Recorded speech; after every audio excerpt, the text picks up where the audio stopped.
Howdy, everybody from Humanities for Shasta College Film Studies. How's it going out there?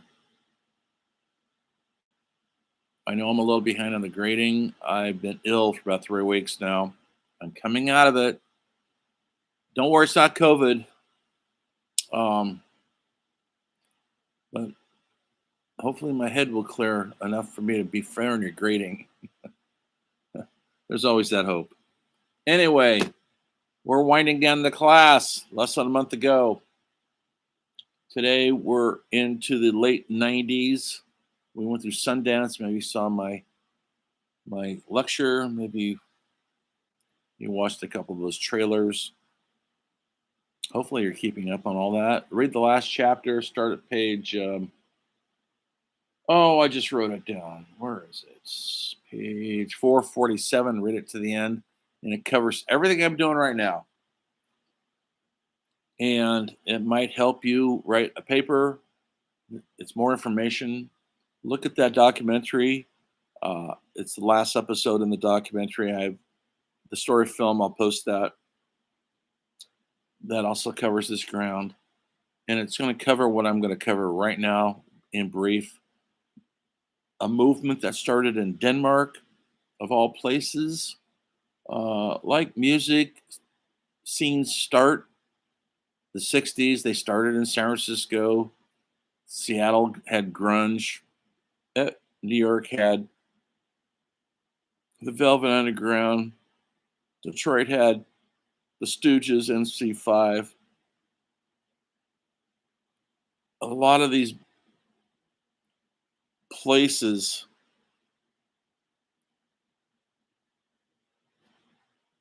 creative change occurs sometimes in the least expected places, not in Hollywood.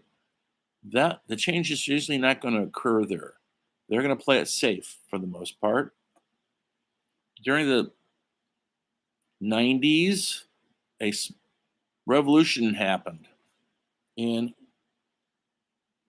digital cameras, small cameras that look pretty good when you use them. No, they're not a film camera. They look different.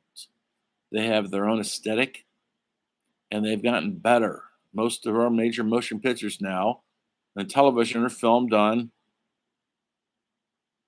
digital cameras. I don't want to call them video cameras because they're not shooting video. They're shooting onto a small little hard drive. It's ones and zeros, and they can manipulate it such a way they try to manipulate it to make it look like film. And they could do pretty good, unless you're a real connoisseur or that thing kind of thing doesn't matter to you. It's the story. But the red camera, and there's so many more, have taken over the industry. This has become too detrimental to shoot on film. Well, these folks, these filmmakers in Denmark, especially one filmmaker by the name of Lars von Trier, was already successful. He was on the map, the film map, and they came up with this idea with a group of filmmakers, directors, to shoot a series of films on these small, literally, video cameras that you could buy at the local video store. They gave themselves a name. They called themselves Dogma 95 because that's when they started, 95. And they made up these rules. You go use them on Wikipedia. I'm not going to tell you all the rules, but they made up some pretty interesting rules on filmmaking. Just a couple of the rules. Here's one big one.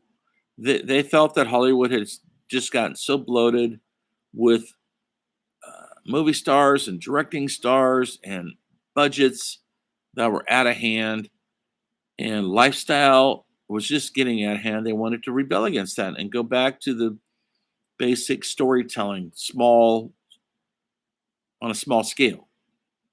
They're not going to try to do Star Wars or Star Trek or whatever the stars you're watching. They're going to do human stories on a small human level. They weren't going to go to outer space. So they decided no special costumes, no special props, no nothing artificial could be brought in that from the outside. That means if you needed something, it had to originate at the location that you were shooting. That's sometimes it's not easy because you write your script, and in the script you go, man carries a gun. Well, if that gun isn't on the set, if it's not in the location already, you couldn't use a prop gun. They wouldn't allow it. So you had to write around that, figure out how to get that gun on the set naturally. But if it's not there, you can't have a gun.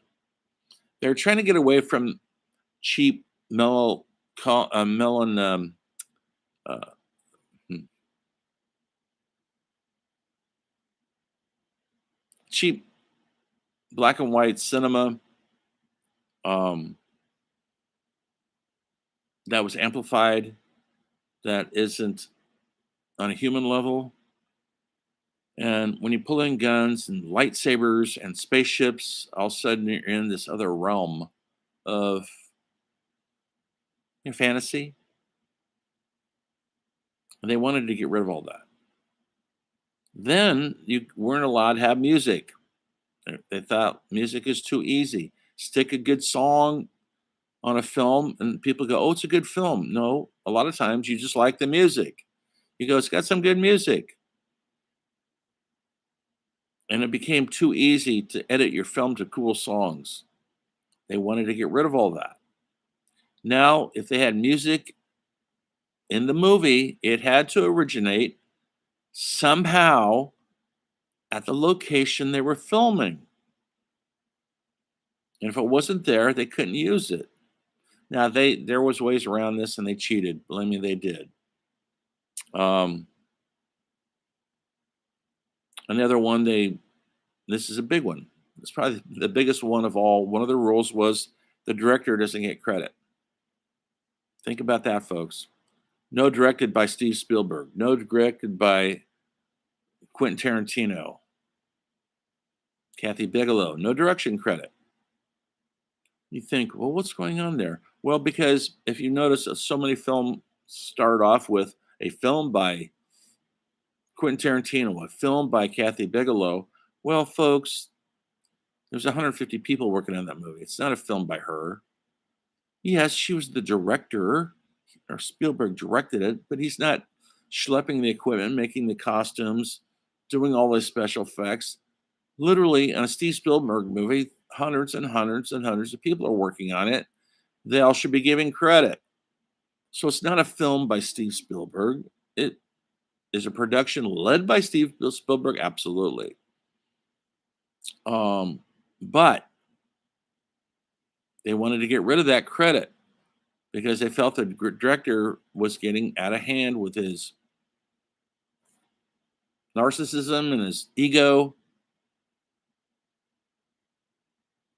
And so they got rid of that credit.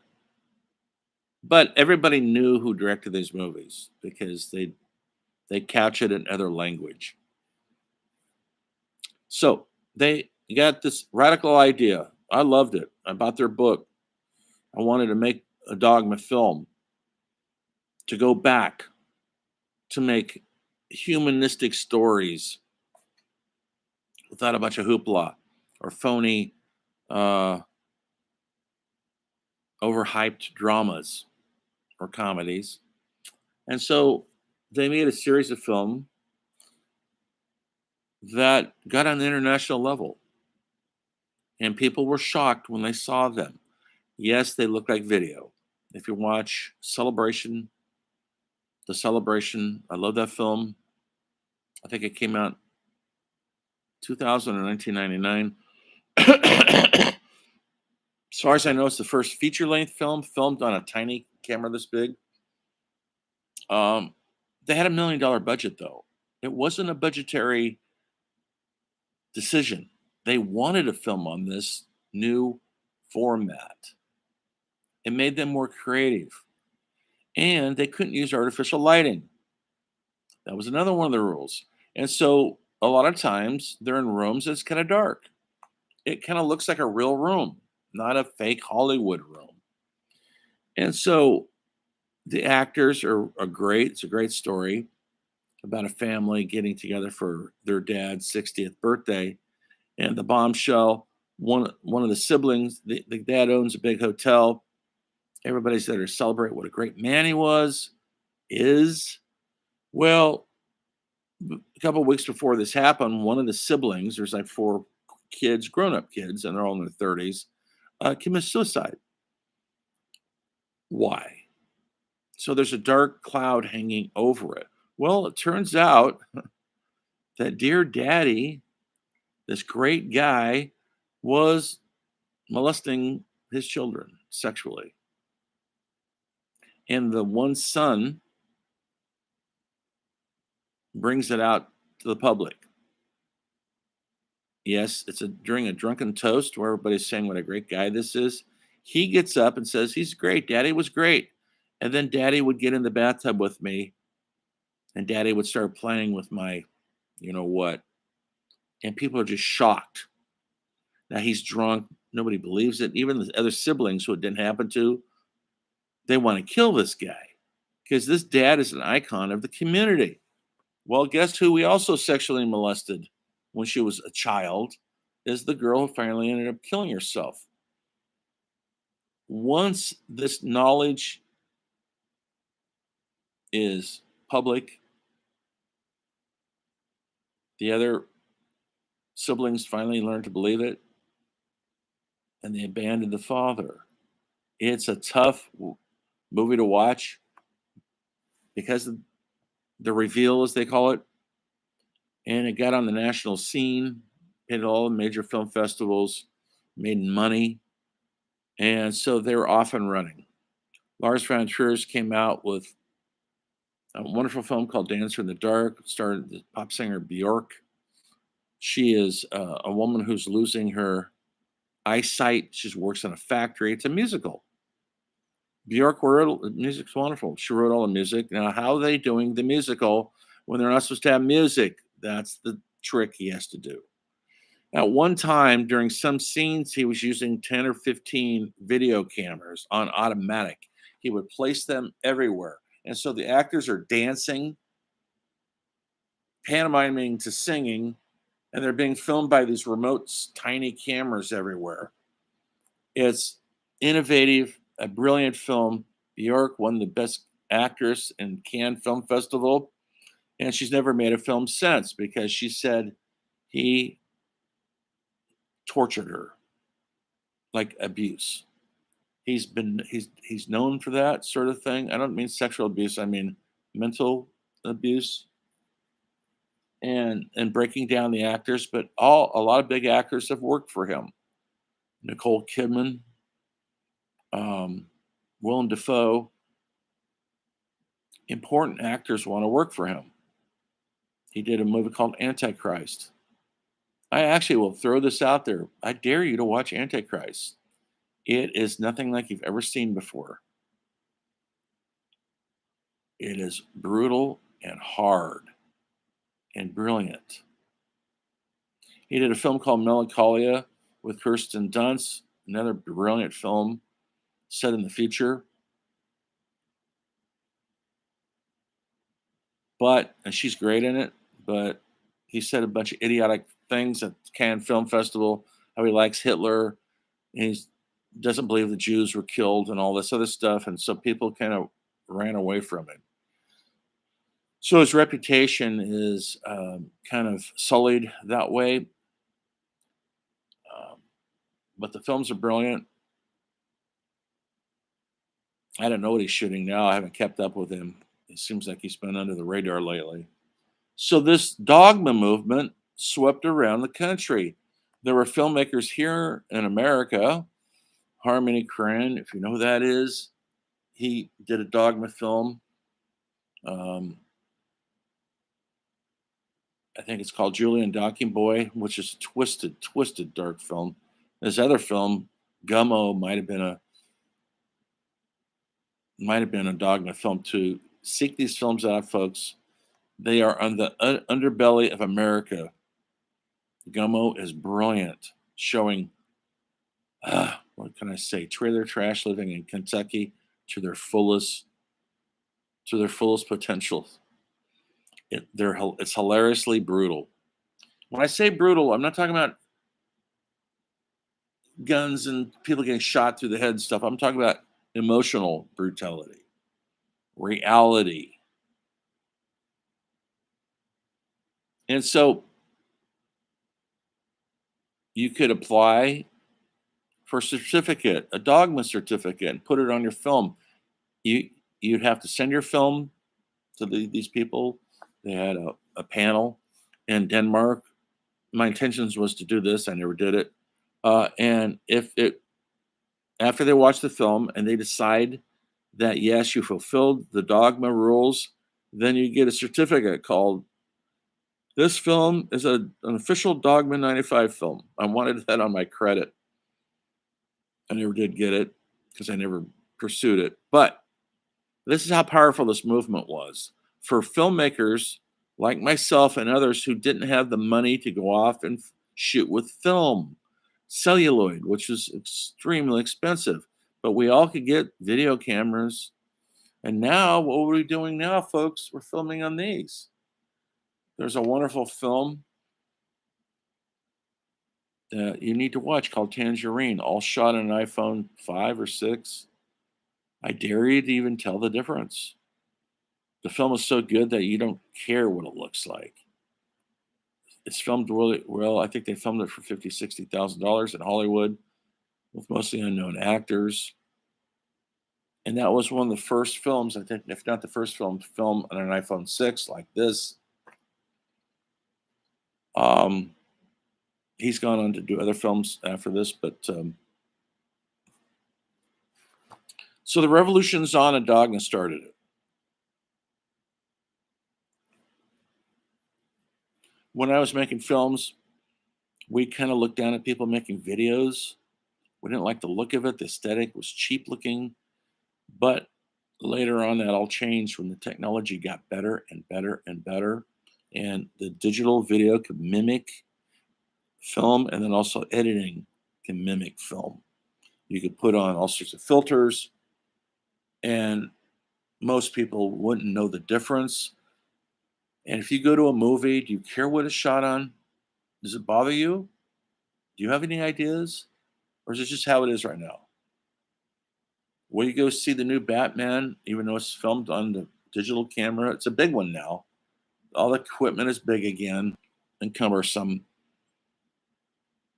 Will you still go to it? Does it bother you that it's digitally made, or you're looking for a good story? I'm answering your question for you. I'm looking for a good story. I love the aesthetic of film, but could be a generational thing. You didn't grow up with film. A lot of you, some of you did. You don't even know it. We still call it filmmaking, whatever you're going to call it. Digital making. That's not as romantic sounding. Anyway, the Dogma 95 was a revolution. And the next week or two, as we wind down the class, we're going to get into more of these kind of elements of modern cinema that has changed the way we look at cinema. The next lecture I want to talk about, I'll be talking about the death of the movie theater. It's going away, folks. It's going away. And on that happy note, keep watching movies. I know you have a paper due this week sometime.